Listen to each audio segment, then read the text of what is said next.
My name doesn't matter. What I'm about to tell you, well, technically I shouldn't be telling it at all.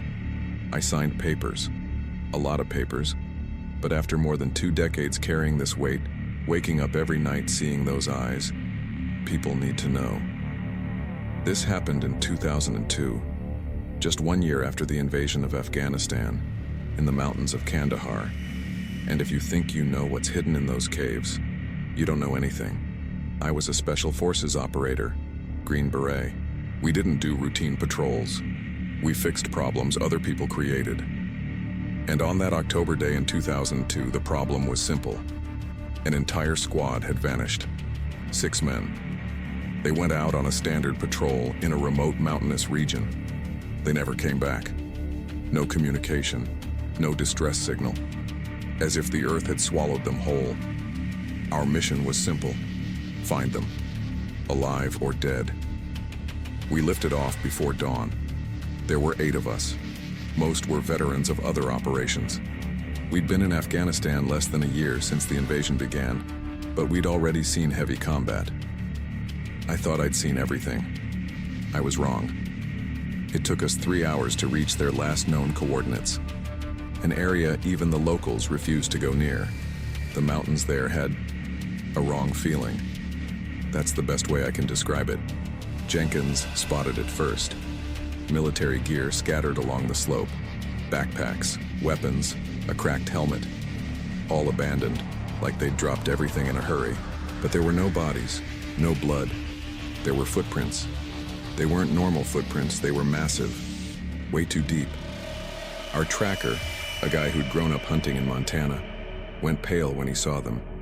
He measured one, almost 20 inches long, with 6 toe marks. The lieutenant tried to make contact over the radio. Nothing, just static. It was like something was blocking the signal. Then we saw the cave. The entrance was partially hidden by rocks, but we could see more equipment there, and something else. Bones. A lot of bones, some human. Others, we couldn't identify. The smell coming from inside. Christ. It was like rotting meat mixed with something wild, animal. A couple of guys started gagging just from the stench. We should have pulled back, called for reinforcements, waited. But 6 men were missing. They could have been inside, wounded, needing us. So we went in. The cave was deeper than it looked. The tunnels kept descending. Our flashlights barely cut through the darkness. The smell got worse with every step. We found more of the missing squad's gear. A shattered radio. Dog tags bent like something with monstrous strength had crushed the metal. Then we found Dan. He'd been outside our group originally, but he'd gone in first to scout ahead. His body was, I won't describe it, but he fought. God, how he fought. That's when we heard it. A low guttural sound, coming from deep inside the cave. It wasn't human, but it wasn't an animal either. It was something in between. Something that made every survival instinct in my body scream to run. The lieutenant ordered a defensive position. We formed a line, weapons aimed into the darkness. Then it stepped out of the shadows. It was between 12 and 15 feet tall, 14 feet, maybe more. Its shoulders were so wide they nearly scraped the cave walls.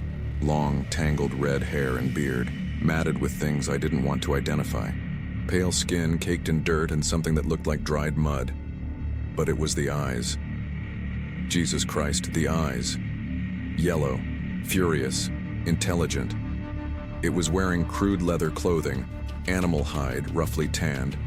Not finished leather, just raw and coarse, stitched together with sinew or something like it. On its feet were handmade leather moccasins, worn down by time. In its hands, those enormous hands with 6 fingers each, it held a spear. Not just any spear. It was made from a sharpened tree trunk with metal wrapped around the tip. Metal I recognized. From a Humvee. It had fashioned a weapon out of military vehicles. For 1 second, just one, we were all frozen.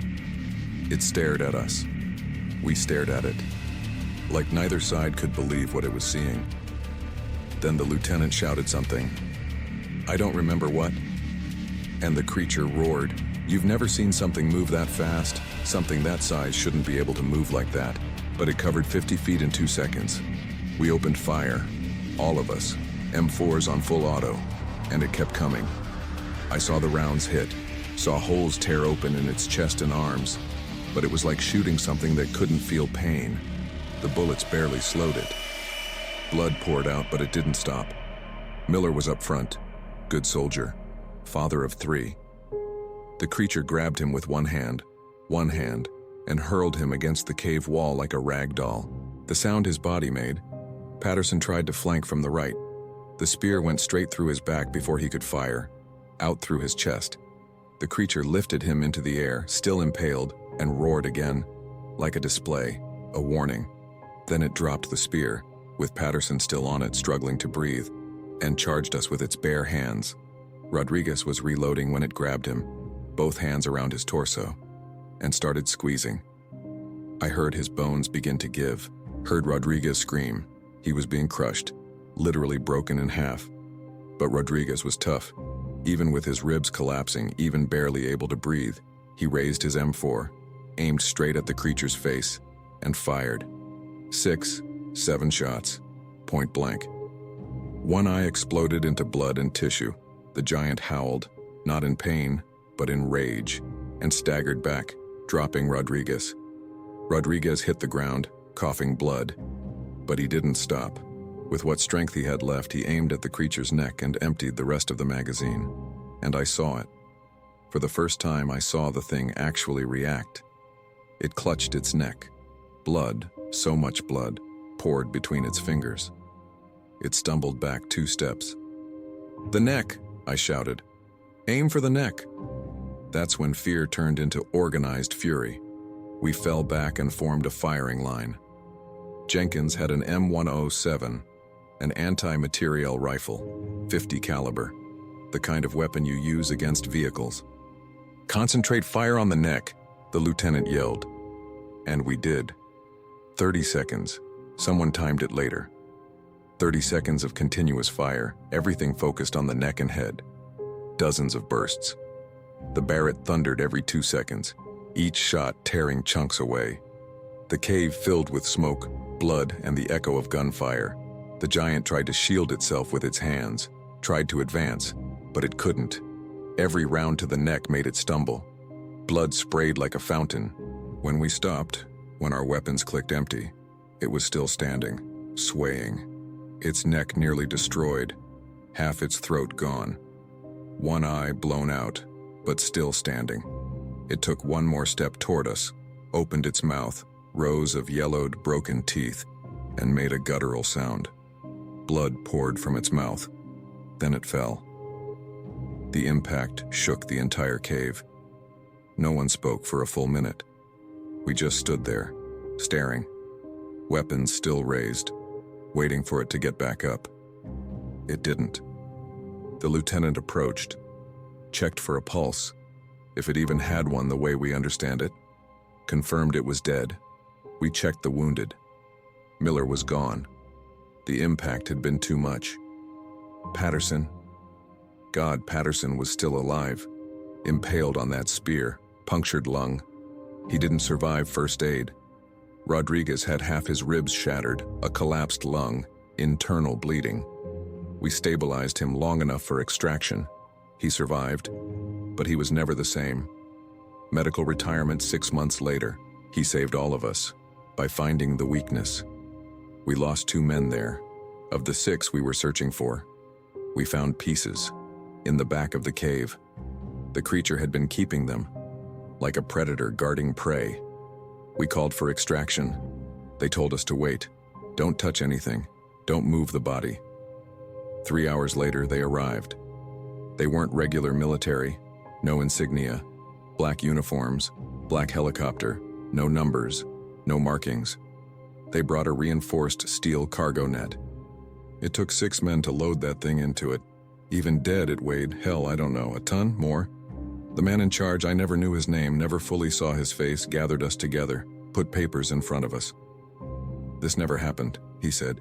"You were never here. You saw nothing. There is no body. There is no creature.